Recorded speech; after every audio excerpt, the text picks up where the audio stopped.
எல்லோரும் எப்படி இருக்கீங்க? நல்லா இருக்கீங்களா? கல்யாண வீட்டு ஸ்டைல் ரவா கேசரி பண்ணுறதுக்கு ஒரு கடாயில் 1 டீஸ்பூன் அளவுக்கு நான் பட்டர் சேர்த்துக்கிறேன். நீங்கள் பட்டருக்கு பதிலாக வீட்டில் காய்ச்சின நெய் இருந்தால் நெய் கூட சேர்த்துக்கோங்க. அது கூட ஒரு 6லேருந்து 7 முந்திரி பருப்பு, 1 டீஸ்பூன் கிஸ்மிஸ் சேர்த்து இந்த முந்திரியும் கிஸ்மிஸும் நல்லா பலூன் மாதிரி நல்லா அந்த மாதிரி வறுபட்டு வர அளவுக்கு பொறுமையாக வறுத்ததும் இதை ஒரு வேறு தட்டுக்கு மாற்றி எடுத்துடலாம்.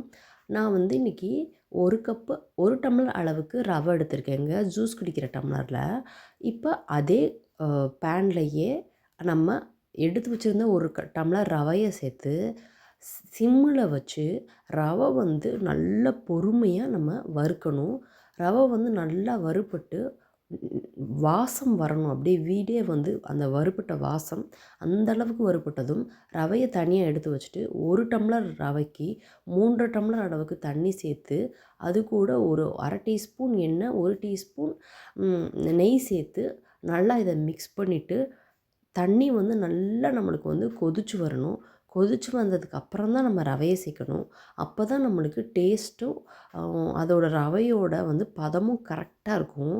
இதில் வந்து ஒரு 1/2 டீஸ்பூன் அளவுக்கு நான் வந்து கேசரி பவுடர் போட்டுக்கிறேங்க. இப்போ பார்த்தீங்க அப்படின்னா நல்லா தண்ணி வந்து கொதிச்சு வந்துருச்சு.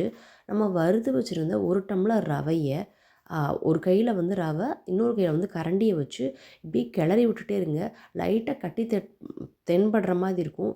அந்த மாதிரி இருக்கிறத நல்லா உடச்சி விட்டு சிம்மில் வச்சுட்டு நல்லா அந்த மாதிரி கிளறிட்டு மூடி ஒரு 2 நிமிஷம் மட்டும் விட்டுட்டோம் அப்படின்னா தண்ணியெல்லாம் எவாப்ரேட் ஆகி ரவை நல்லா நம்மளுக்கு இந்த மாதிரி வெந்து வந்துடும். பாருங்கள் எப்படி தண்ணியெல்லாம் ஈர்த்து ரவை வெந்து வந்திருக்குன்னு சொல்லிட்டு. நம்ம வந்து எடுத்த 1 கப்பு ரவைக்கு நம்ம 1 1/4 கப்பு அளவுக்கு சுகர் சேர்த்தா கரெக்டாக இருக்கும். நான் இப்போ வந்து 1 கப்பு, அது கூட நெக்ஸ்ட்டு வந்து ஒரு 1/4 கப்பு அளவுக்கு சேர்த்துக்கிறேன்.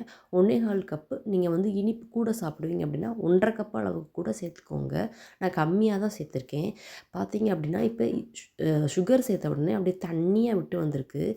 இதை வந்து மறுபடியும் நம்ம சிம்மில் வச்சு கொஞ்சம் கொஞ்சமாக நம்ம நெய் வந்து ஒரு 2 டேபிள் ஸ்பூன் அளவுக்கு விட்டு கிளறி விட்டுக்கிட்டே இருந்தோம் அப்படின்னா நான் அந்த சுகர் எல்லாம் மெல்ட் ஆகி நல்லா அந்த ரவையை வந்து ஈர்த்துரும்.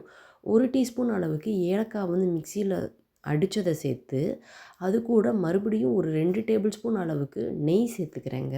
நான் வந்து பட்டரை வந்து அவனில் வந்து மெல்ட் பண்ணி தான் சேர்த்துக்கிறேன். நம்ம இதே மாதிரி சேர்த்துட்டு லாஸ்ட்டில் நல்லா அந்த நெய்யெல்லாம் இதாகி வந்ததும் வறுத்து வச்சுருந்த முந்திரி கிஸ்மிஸ் எல்லாம் சேர்த்துட்டு ரவை வந்து நம்மளுக்கு அப்படி எடுக்கும்போது கீழே அப்படி விழுகணும் அப்படின்னா நம்மளுக்கு கரெக்டான பதத்துக்கு இருக்கும். அவ்வளோதான், ஒரு குயிக் அண்ட் ஈஸியான கல்யாண வீட்டு ஸ்டைல் ரவா கேசரி தயாராகிடுச்சுங்க. இதே போல் நீங்களும் செஞ்சு உங்கள் வீட்டில் சாப்பிட்டு குடும்பத்தோடு சந்தோஷமாக இருங்க. நம்ம சேனலை சப்ஸ்கிரைப் பண்ணாதவங்க ப்ளீஸ் சப்ஸ்கிரைப் பண்ணுங்கள். பிடிச்சிருந்துச்சி அப்படின்னா உங்கள் ஃப்ரெண்ட்ஸ் அண்ட் ஃபேமிலி கூட சொல்லுங்கள். சாப்பிட்றதுக்கு வந்து அவ்வளோ ஒரு டெம்ப்டிங்காக அவ்வளோ ஒரு எம்மியாக இருந்தது. சிம்பிளான எல்லாத்துக்கும் தெரிஞ்ச இந்த ரவா கேசரி நீங்களும் செஞ்சு சாப்பிடுங்க. இதே போல் இன்னொரு வீடியோவில் பார்க்கலாம். பாய்.